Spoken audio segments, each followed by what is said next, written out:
Bonjour. Quand j'étais petite, j'habitais près d'Orléans et ma maman faisait partie du MAN. Elle m'a présenté très tôt Jean-Marie Muller, l'un des fondateurs du MAN, et elle m'a donné des trucs et astuces pour régler mes conflits de manière non violente. Aujourd'hui, j'habite en Bretagne, à Vitré, et j'ai découvert le MAN de Vitré, notamment au cours d'un stage sur le clown activiste.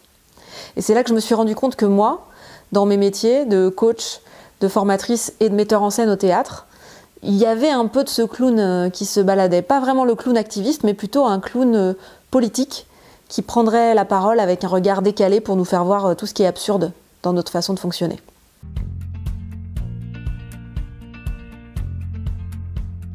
Forum d'été en Bretagne l'été prochain. J'interviens sur une formation le lundi qui s'intitule « Le clown, personnage politique et poétique ».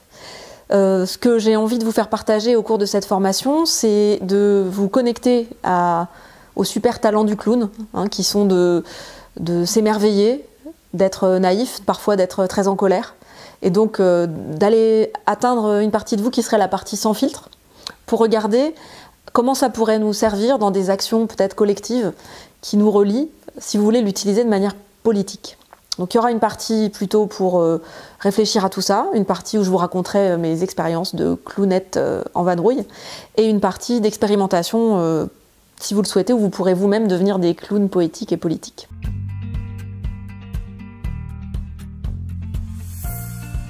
Dans la vie, dans mes différents métiers, ce qui m'intéresse, c'est de repérer les histoires qui font du bien et qui créent du lien entre les gens.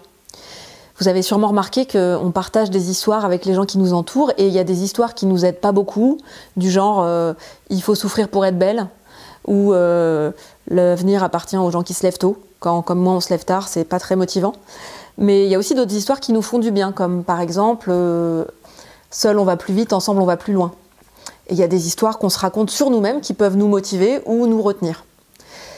C'est en étudiant ces histoires-là que je pense que le clown peut intervenir aussi dans nos sociétés. Donc par exemple en se demandant s'il est vrai que la vie est une jungle et qu'il n'y en aura pas pour tout le monde, ou s'il n'y a pas des versions alternatives que le clown pourrait nous aider à voir, comme par exemple le fait que dans la nature, c'est plutôt la coopération qui gagne et pas toujours la compétition.